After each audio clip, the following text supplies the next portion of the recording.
Yo ayer que le dije, después del sábado que viene. ¿Y hoy qué día es? ¿Vio? Así es la vida. Uno espera tal vez que pase de otra manera, uno espera un resultado distinto, capaz que la angustia es tan grande que vos el sábado te estás superando, el sábado del silencio, el sábado de la tristeza, el sábado de la duda, y son las 6 de la tarde del sábado y vos ya querés que sea domingo, pero tenés que esperar todavía que pasen 6 horas más. No va a pasar antes. Pero lo que sí es seguro, cuando el tiempo es cumplido, en el momento indicado y apropiado, cuando llega el momento indicado, cuando Dios te determinó que así es, y la determinación de Dios, los tiempos de Dios no son tiempos cronológicos. En algunas cosas proféticas los tiempos de Dios son cronológicos. Dios determina que en tal momento de la vida de la humanidad va a pasar algo, pero en todas las otras cosas, los tiempos no son cronológicos, los tiempos son funcionales a los procesos. ¿Qué quiero decir? Que el tiempo de Dios determina que hayamos entendido, que estemos avanzando, que estemos progresando, que hayamos pasado la prueba, que hayamos superado la prueba, que ya hayamos subido un escalón más, que ya estemos en una posición distinta. Esa es la manera, lo que significa lo perfecto de Dios. Lo perfecto apunta a los ciclos que están completos, cuando ya se terminó alguna situación, cuando ya pasaste esa prueba. Entonces, cuando el tiempo es cumplido en la determinación de Dios, el sábado se termina. Y llega el domingo y la promesa que estabas esperando, la respuesta que buscabas, esa promesa va a llegar. No a nuestra manera, pero sí por medio de nuestra fe. No a nuestra manera, pero sí usando nuestra vida estando en el medio. Sí también con nuestra intervención. Dice Marcos capítulo 16, versículo 1. Cuando pasó el sábado, te acabo de decir, ¿vio que el sábado iba a pasar? Cuando pasó el sábado, María Magdalena, María, la madre de Santiago y Salomé compraron especias aromáticas para ir a ungir el cuerpo de Jesús. Muy de mañana, el primer día de la semana, apenas salido el sol, se dirigieron al sepulcro y vinieron a tomar café y con factura y con chipa y bizcochito en la puerta de la iglesia. Cuando entré había cola, digo, ¿qué pasa? ¿Qué es esto? Impresionante. Iban diciéndose unas a otras, ¿quién nos quitará la piedra de la entrada del sepulcro? Pues la piedra era muy grande, pero al fijarse bien se dieron cuenta de que estaba corrida. Al entrar en el sepulcro vieron a un joven vestido con un manto blanco sentado a la derecha y se asustaron. No se asusten, dijo.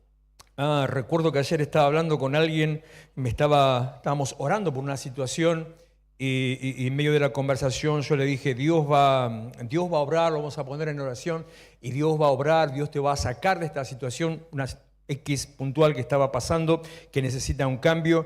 Y de golpe sentí decirle, no te asustes cuando Dios lo haga.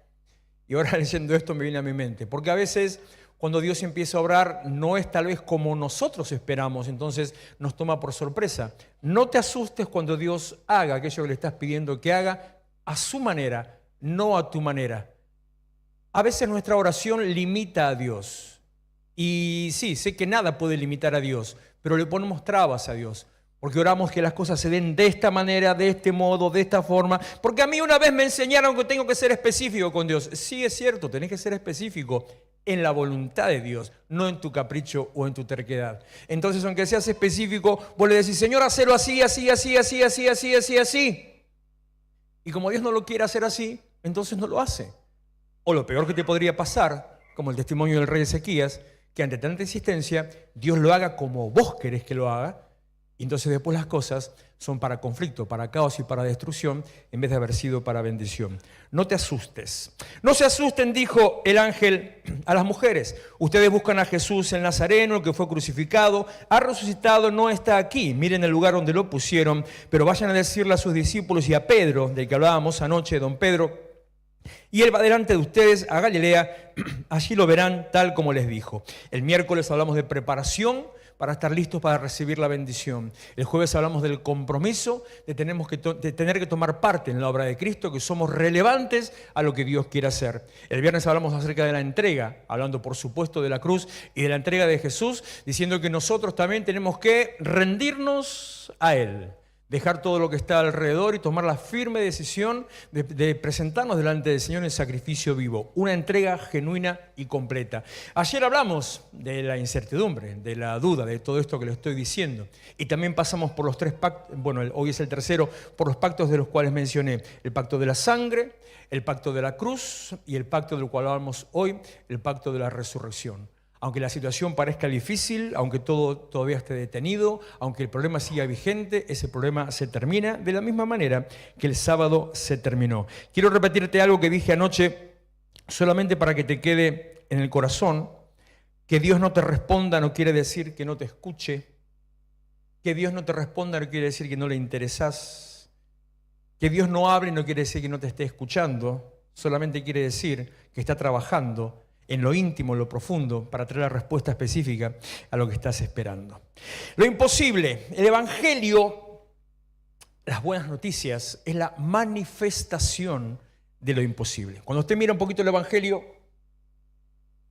si lee el Evangelio, si lee la Biblia, le aconsejo que lea la Biblia, le aconsejo que lea el Evangelio. Usted sabe que si es parte de la iglesia tenemos un sistema de lectura que va a lo largo de todo el año, durante ya unos cuantos años, que a lo largo de con ese plan de lectura leemos la Biblia completa, toda entera, bueno, un poquito más, el libro de Salmos 2 veces a lo largo de todo el año. Y ese es un hábito muy saludable para nuestra vida espiritual porque nos tiene constantemente ahí en relación con la palabra de Dios y la palabra de Dios obra en nuestras vidas. La palabra de Dios tiene ese poder creativo, formativo dentro nuestro, empieza a hacer cosas especiales. Y además nos ejercitan el hábito de la lectura, que es muy bueno para poder desarrollar también la mente en forma humana, en forma natural, digo. Y si leemos el Evangelio, los 4 Evangelios, usted va a ver todos los milagros de Jesús. Algunos los vemos repetidos, algunos los vemos relatados de manera distinta. En algunos casos hay un milagro que aparece solamente en un evangelio y en otro no. Pero vemos todas las cosas que Jesús hizo. Algo que fue impactante en el medio que él estaba en ese momento, delante de la gente. Por eso fue una revolución social, popular, incluso una revolución religiosa. Toda la gente lo seguía, los sacerdotes estaban locos, los fariseos lo querían matar. Estaban todos revolucionados por lo que Jesús estaba haciendo. Entonces, mirando los milagros, solamente mirando los milagros, digo, no era posible que los ciegos vean. Era imposible. Sin embargo, Jesús hizo que los ciegos empiecen a ver. Era imposible que los paralíticos se levanten y que empiecen a caminar. Sin embargo, con Jesús oró y los paralíticos se levantaron, empezaron a caminar. Era imposible que los leprosos fueran limpiados. Sin embargo, pareciera ser que le estoy diciendo cosas obvias, ¿no? Como que me diga, pastor, ya lo sé, eso lo leí mil veces en la Biblia. Por algo creo. Bueno, justamente era imposible que el leproso fuera limpiado y Jesús lo tocó y fue limpiado. Era imposible que el endemoniado fuera liberado y el endemoniado fue liberado. Era imposible que los muertos resucitaran. Porque, escúchame, pensemos fríamente. Es imposible que un muerto resucite. Y sin embargo, los muertos resucitaron y sin embargo, Jesús resucitó. Es tanto lo imposible respecto al tema de la resurrección, al impacto que genera la resurrección, que en el castellano se utilizan 2 palabras que son sinónimos y sin embargo se utilizan en sentidos diferentes porque es algo que supera lo natural, que sale de la línea de la comprensión y de lo natural. Cuando usted ve, tal vez, a nosotros nos gusta en casa, siempre lo cuento o comento situaciones de esas, las series que son de emergencias, de casos médicos, de cosas así. Estamos ahí todos medio ansiosos porque estamos casi terminando los últimos capítulos de una serie que estamos mirando que es de emergencias médicas, está muy buena, muy piola, y nos faltan 2 capítulos nada más. Entonces estamos ahí, ayer le digo a las chicas, pero el último capítulo no tenemos que verlo de golpe, hay que dejarlo pasar, hay que macerar un rato porque como para que estire un poco más. Me acuerdo cuando fue Juego de Tronos. ¿Te acordás, Gerson? Hablábamos siempre de esa. Lo mismo. El último capítulo, la última temporada, tardé como un mes en mirarlo. No lo miraba. Lo tenía ahí porque es como me pasa con el queso y dulce. Si me como el último pedacito, ya no hay más. Entonces... ¿O no? Entonces lo tengo ahí, lo miro, como pedacito chiquito. Cuando me aseguro que hay otro pedazo, entonces ahí ya me lo mando.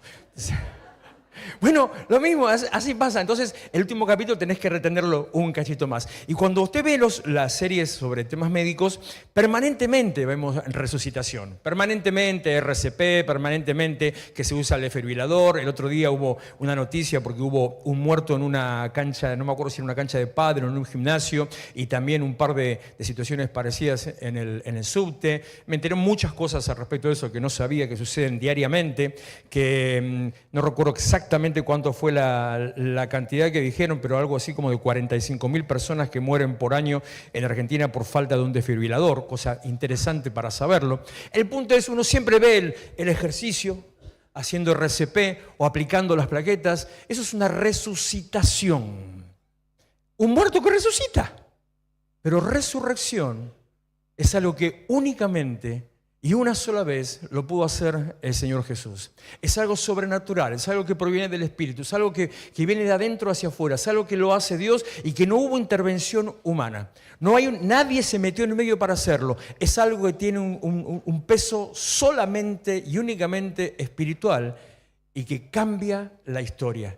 El Evangelio es la manifestación de lo imposible y el Evangelio es un cambio de historia natural, espiritual, humana.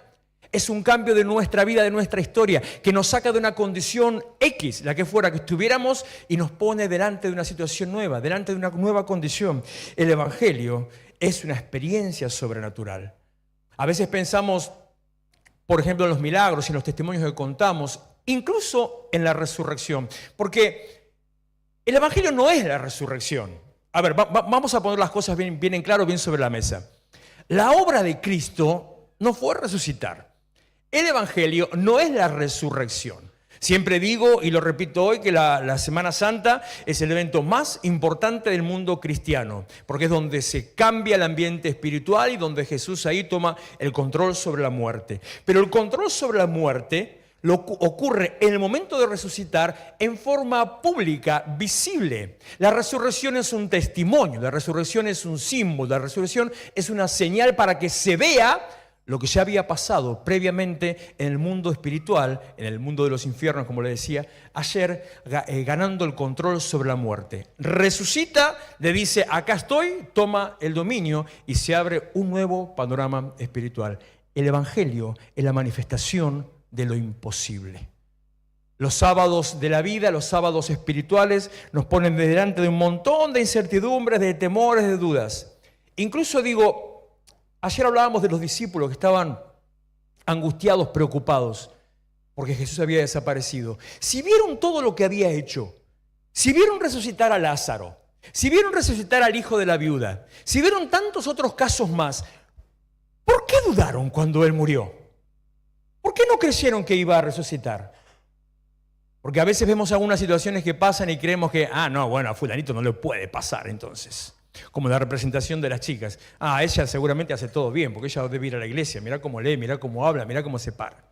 Sin embargo, todos estamos delante de la misma situación y las cosas nos pueden pasar a todos. Así que cuando yo miro a Jesús, menos mal que Pablo dijo, no lo miremos con criterios humanos. Cuando miro a Jesús desde un plano humano, de golpe veo, se murió. Listo, ya está. Volvimos a lo que estábamos, volvimos a la misma vida de antes, todo sigue como estaba. Pero él murió para hacer una obra y el fin de esa obra fue resucitar y a partir de ahí abrir el camino del mundo espiritual. No tenemos que mirar a Jesús con ojos humanos, sino que mirarlo con ojos espirituales. Lo mismo que él hizo durante su vida terrenal antes de morir, lo mismo iba a pasar con él y a partir de ahí, como le dijo a la hermana de Lázaro, a partir de ahí, el que cree en mí, aunque esté muerto, vivirá. Un cambio espiritual. Un cambio metafísico, un cambio paranormal, un cambio de todo el ambiente social, cultural, un cambio real que nos pone delante de una experiencia de una vida nueva. Vuelvo a algunas cositas de las que le acabo de leer recién de Marcos 16:1, cuando pasó el sábado, María Magdalena, María la madre de Santiago y Salomé compraron especias aromáticas para ir a ungir el cuerpo de Jesús. Muy de mañana, el primer día de la semana, apenas salido el sol, se dirigieron al sepulcro. Ahí iban diciéndose unas a otras, ¿quién nos quitará la piedra de la entrada del sepulcro?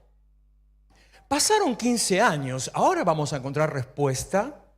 ¿Quién nos quitará la piedra de la entrada del sepulcro? No tengo plata para comprar el terreno. ¿Cómo me lo van a vender?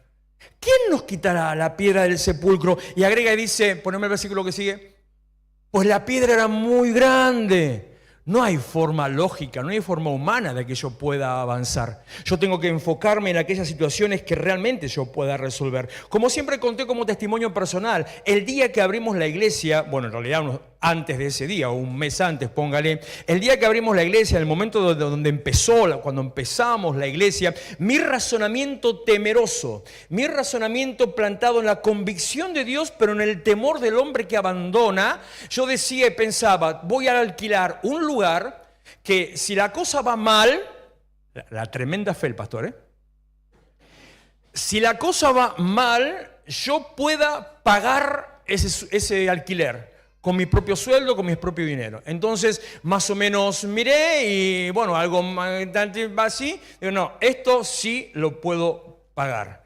Así fue como comenzamos, así fue como comencé, poniendo la mirada en lo natural, esperando en lo natural y creyendo que Dios es Dios de lo imposible, pero de las cosas, wow, qué sé yo. No de este tipo de situaciones, de este tipo de cosas. ¿Quién me correrá la piedra? ¿Quién va a quitar el problema? ¿Quién lo va a resolver? Siempre hablo respecto del actuar, del accionar, como le dije hoy temprano cuando recién empecé, cuando recién subí. Y se lo repito, somos relevantes, somos importantes, es necesario que la obra sea por medio nuestro, por medio de la iglesia. Todo lo que Dios quiere hacer con nosotros, para todas esas cosas se requiere de nuestra participación y de nuestra intervención. Desde el momento de la transformación, cuando Pablo dice, despójense, quítense las vestiduras. Desde el momento de la decisión de la entrega, presenten su cuerpo en todo tiempo. En el Evangelio se requiere de mi decisión. Pero solamente es mi decisión. La obra no la hago yo. La obra la hace Dios. Cuando yo decidí dar el primer paso, cuando yo decidí tomar una decisión en ese sentido, en esa dirección. Entonces, si bien yo tengo que ocupar el lugar, ¿por qué me pongo trabas? Solamente según la medida de mis ojos o de lo que mi mente está creyendo, de lo que yo puedo ver. ¿Quién nos quitará la piedra? Pasaste la duda, pasaste incertidumbre, pasó el tiempo, pasaron los años. Jesús había muerto, todos desaparecieron, los discípulos se escondieron en serio porque pensaban, como sucede a veces en ese tipo de movimientos, pensaban que una vez que se murió el líder, los iban a ir a buscar a ellos y tal vez los iban a matar o a meter presos. Algo natural que sucede. Entonces se escondieron, se fueron a una casa, se escondieron todos ahí. Y las mujeres fueron ahí bueno, tenemos que cumplir este mandamiento de la ley ritual judía, de ungir el cuerpo, meterlo todo, llenarlo de aceites aromáticos, aceite aromático, 2 más 2 son 4, para que el olor al cuerpo descompuesto no llene el lugar donde está hasta que sea cerrado, nada más, una cosa bien humana, bien natural. Entonces van a cumplir eso pensando que un ciclo terminó, que ya está, ya se fue. La duda que se había sembrado ese día te hizo pensar que Dios ya no iba a obrar más y que Jesús ya no iba a obrar más. La duda que se sembró el día anterior te hace pensar que, bueno, yo voy a hacer cosas tremendas. Pero ya está, ya no las voy a ver más. Capaz que la veo por ahí en alguien, pero en mi vida Dios no va a obrar. ¿Quién me moverá la piedra? Porque es muy grande. Pero continúa el versículo 4, y dice, pero al fijarse bien,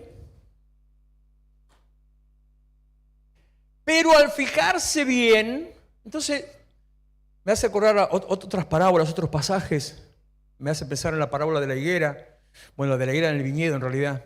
Digo, si iban hablando, si iban diciendo, si ya estaban suponiendo, si tenían la convicción de que no iban a poder, la felicito por la integridad, la felicito por la determinación, porque van caminando hacia un lugar con la convicción de que no podían mover la piedra, sin embargo siguieron caminando hacia ese lugar. O sea, eso es determinación.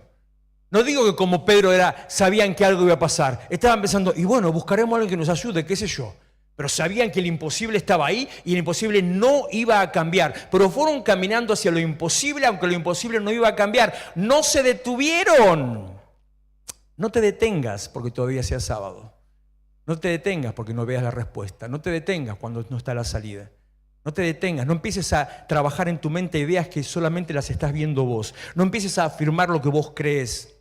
No empieces a crear tu propia fe sobre tus ideas. Decir, no se puede, no va a ser muy difícil, no está muy pesado. Uy, la gente, ¿y qué van a decir? ¿Y cómo voy a manifestar? ¿Y cómo voy a dar testimonio? ¿Y cómo me voy a parar? ¿Y qué van a pensar de mí? No pienses las cosas que no tenés que pensar. No hagas en tu mente esa obra teatral sobre los supuestos, sobre los hubiera, sobre los temores, sobre las fantasías. No mires a Dios con ojos humanos, míralo a Dios con los ojos de la fe.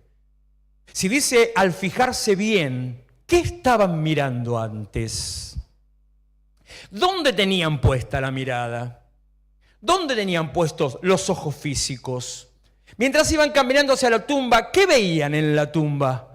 La veían que estaba abierta, pero pensaban que estaba cerrada. ¡Qué peligro! Cuando pensamos que está cerrado, ya lo vemos cerrado. Decimos, no, es imposible, no, es imposible, difícil, no. Y sin embargo, cuando llegas está abierto.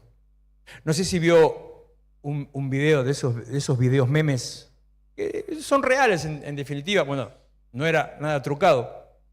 Si no lo vio, búsquelo. Es muy gracioso. Mostraban unas vacas en fila, en hilera, cruzando una ruta. Y mostraba como la primera de ellas, cuando va cruzando la ruta, estaban las líneas de la ruta, de división de la ruta, la línea blanca. Entonces la vaca pasó por encima, un saltito, esquivando la línea blanca. Entonces todas las vacas de atrás, ¿sabe qué hicieron? Todas las vacas pegaron el saltito sobre la línea blanca que estaba pintada en el piso. Cuando vos ves la situación y pensás que es otra cosa, actuás como la otra cosa y no como la situación, cuando en definitiva lo que estás viendo no está. No te comas el verso. Mirá que las de mostaza ahora también son feas, así que damos la misma. No te comas el verso, no te lleves por la... ¡Guau! Tremenda publicidad. Ves ahí, la ves carnosa, jugosa, el cheddar que cae ahí. Cuando la abrís decís, ¿y la hamburguesa dónde la dejaron? No te dejes llenar la cabeza por los imposibles. Dios es Dios de lo imposible. No mires lo que no se puede, porque Él puede. No te enfoques en lo humano, enfócate en lo divino. Al fijarse bien, se dieron cuenta de que estaba corrida. Al entrar en el sepulcro, vieron a un joven vestido con un manto blanco, sentado a la derecha, y se asustaron. No se asusten, dijo. Ustedes buscan a Jesús, el Nazareno, el que fue crucificado, ha resucitado. No está aquí. Vamos de vuelta. Ustedes buscan a Jesús el Nazareno, el que fue crucificado. Vamos para allá.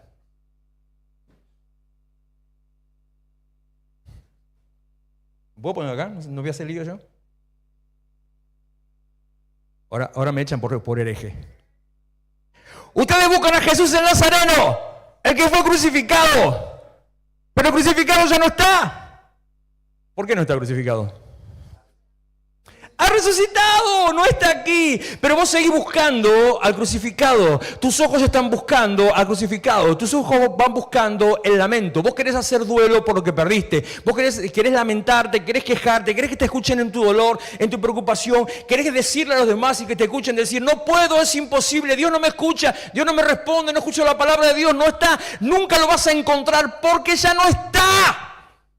Tenemos que cambiar la manera de ver a Jesús. Ya no es el crucificado, es el resucitado. Y el resucitado es distinto al que fue crucificado. Recuerdo la película de Mel Gibson, La Pasión, que fue tanto impacto en ese momento.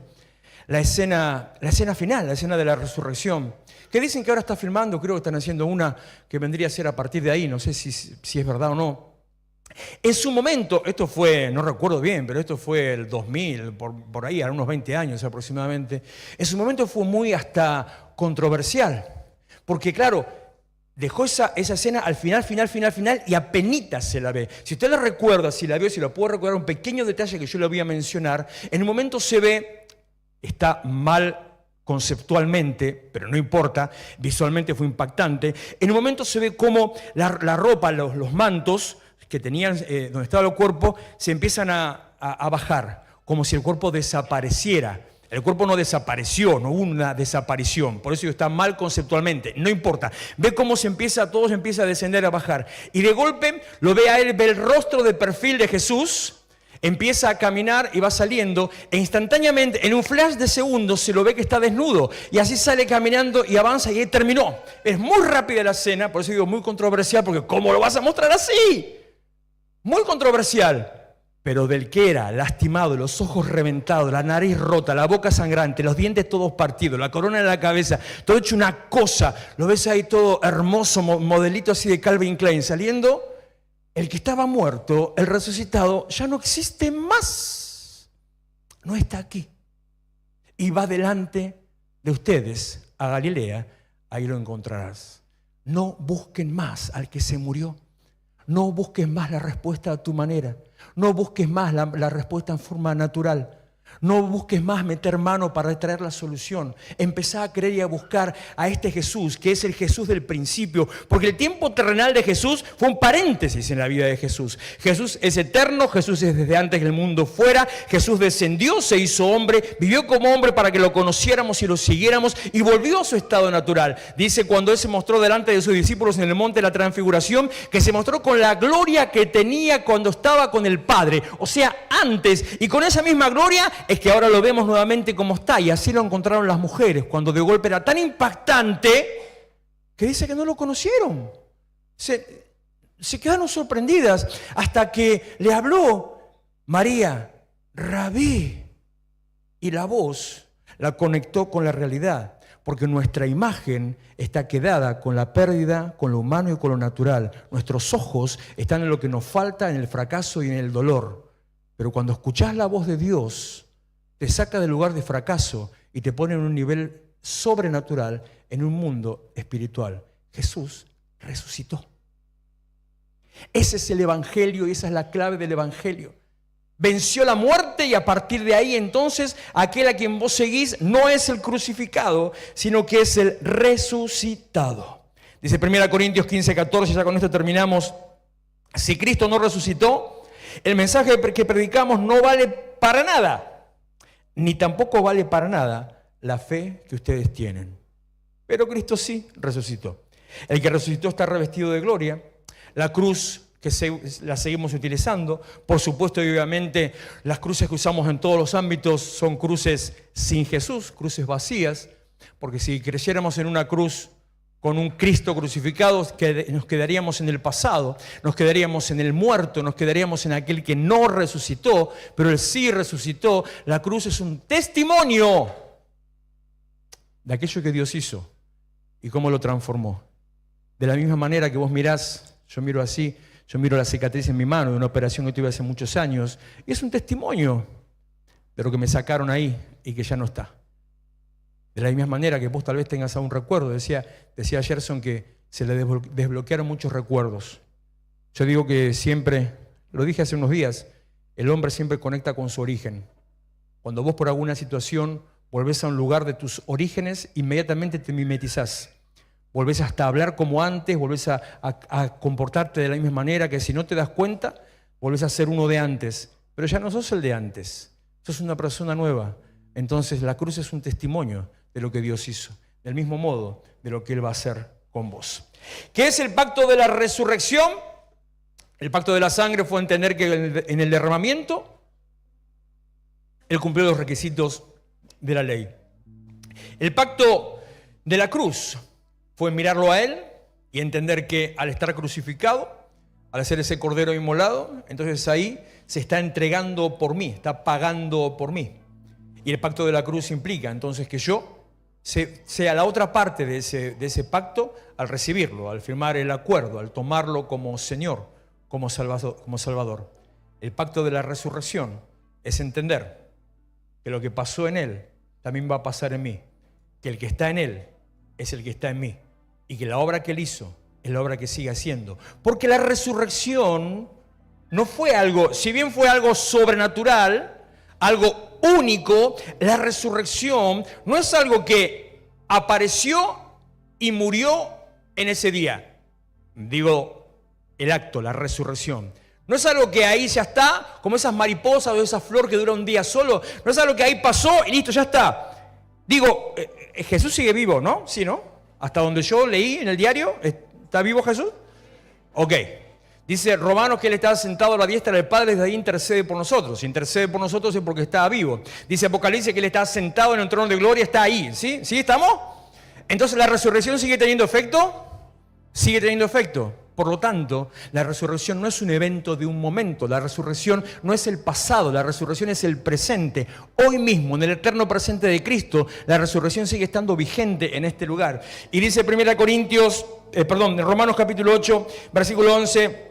Si el espíritu de aquel que levantó a Jesús de entre los muertos vive en ustedes, el mismo espíritu que levantó a Cristo de entre los muertos también dará vida a sus cuerpos mortales por medio de su espíritu que vive en nosotros. El poder de la resurrección no pasa de moda. El poder de la resurrección no es algo de la historia. El poder de la resurrección es algo presente. El poder de la resurrección no solamente impacta en la muerte de Cristo al levantarlo, también afecta, como la salvación, tu vida espiritual, tu vida emocional, tu vida natural, tu vida ministerial y cada una y todas aquellas cosas que pongamos delante del Señor.